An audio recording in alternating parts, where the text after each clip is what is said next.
My commode would stop up about every 6 months, and being a plumber myself from the Air Force, went in and rented a Roto-Rooter and ran it through there and usually come out with some roots.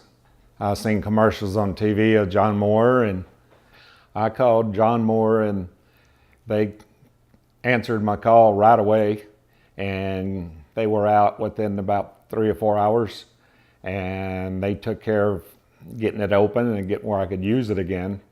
And then they called a digging crew and they dug outside and completely opened the hole underneath so they could get to the access to the pipe. They were completely stopped up in the vent line, and they were growing into the main line, which stopped up that one commode because everything else worked.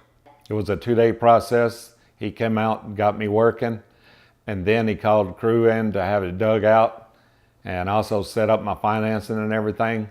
So it was an awesome job to know what he was doing, but I'm retired, I'm 65, and it was something I couldn't do myself, so I had a professional come out and they did a professional job.